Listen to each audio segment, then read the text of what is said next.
Hi, so we're going to be doing a different video today. We're going to talk about some of the darker history of psychiatry and probably one of its most infamous treatments, and that would be the lobotomy. Let's check out this history. So the story really begins in the 19th century with a Swiss psychiatrist called Gottlieb Burckhardt, and he was doing some radical experiments on the human brain, and he was able to calm mentally disturbed patients by removing a part of their brain. And this was inspired by some earlier work he had done where he had done brain ablations, some damage to the tissue in the brains of dogs. And while some patients seemed to improve when he did this, others were having tragic outcomes. And so that's kind of the context of this story. Now, a Portuguese neurophysician called Antonio Egas Moniz picks up on this later on in 1935, and he takes the concept a little bit further. And he pioneers, I guess, the lobotomy procedure. Before I go forward and kind of talk a little bit about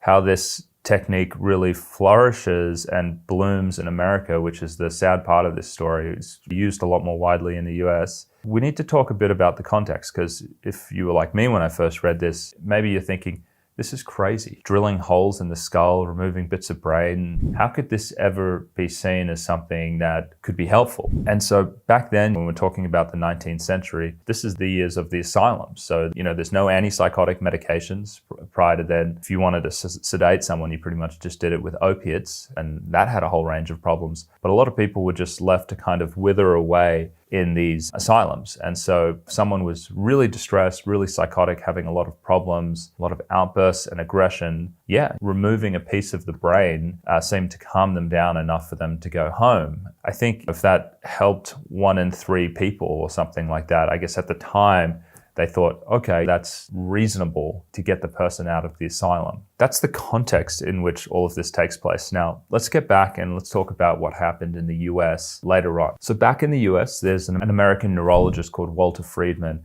and he is impressed by this procedure and he refines it further, and he calls it the prefrontal or transorbital lobotomy. And using essentially an ice pick shaped device, he's able to start doing the lobotomy on patients in a much easier way. So previously, you would have to do it like a general anesthetic. They were drilling holes in the front of the skull and removing portions of the frontal cortex. He developed a way to actually do it in an outpatient setting, which sounds crazy. And so what they would do is he would put an ice pick through the upper portion of the eye, and there's a very thin bone towards the back of the eye. I guess you could get this pick around the eyeball and to that thin piece of bone, and you could actually hammer it through. It's really crude, but essentially they would do that on both sides. That would essentially, I guess, damage that part of the brain, and they're hoping to get this calming effect. Now, this has a really dark history in the US, because whereas maybe in the past, when it was first developed, it was used for patients who were these kind of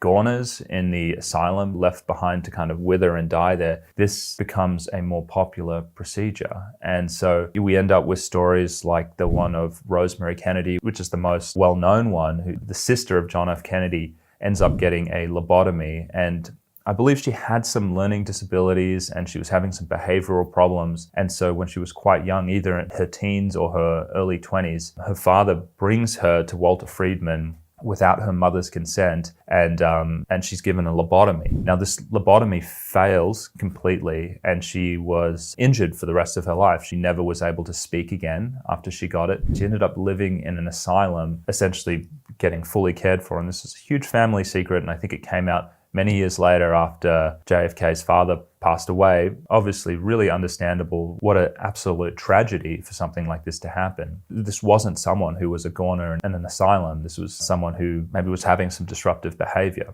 And so there's other stories out there. I mean, there was also a book by a gentleman called My Lobotomy, and he talks about how he received lobotomy from Walter Friedman when he was 12 years old. In his story, which is now well known, I think was a New York Times bestseller, he talks about coming from this troubled household where he was having behavioral problems and his stepmother couldn't deal with it. And the stepmother essentially kind of pushed the father into a position where she was like, we've got to do something about your son. And then eventually when he goes and sees Walter Friedman, sort of the risks of the procedure are downplayed.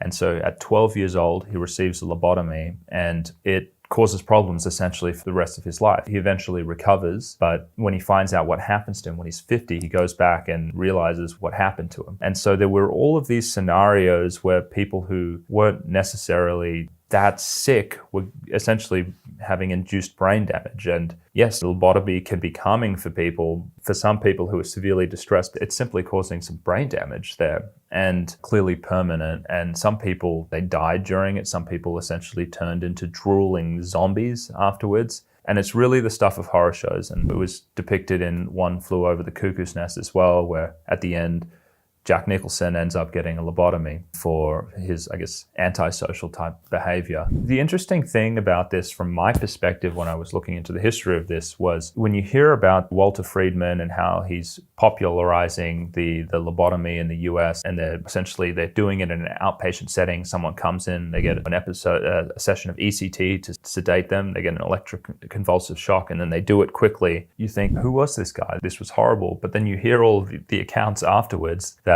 this guy is this apparently loving father who's taking his kids out on camping trips, and he's really excited about what he's doing. And it just reminds me in many ways of what we're doing to patients now. Sure, we're not damaging their brains, but we have a whole group of psychiatrists out there who are these nice people, these family men, they're going to church, they're in their communities, and they're damaging people. Sometimes taking these psychiatric medications long term can be damaging, because that's what I see every day, and they're not realizing it. And one of the craziest things about this whole story is that I think Monitz, the man who invents lobotomy, was actually given the Nobel Prize in medicine for this procedure.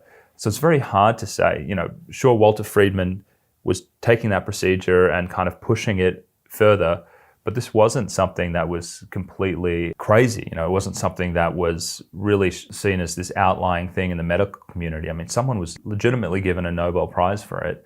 But yeah, he started doing it on more people in a different way, which eventually, it was really bad. And so I always think it's interesting to look back at the history of psychiatry and see just how carried away doctors have gotten with some of these procedures and how harmful they've been. And I think we, as psychiatrists, sometimes we can have a bit of arrogance and hubris about our current treatments and think we know everything, this is the right way to do things, these meds are the way we should be treating people. But if you just look 100 years ago, there were other treatments that we were overusing at that time that were really harming people. So I hope you enjoyed this slightly different video on this channel where we kind of go into some of the darker history of psychiatry. And so thanks for watching.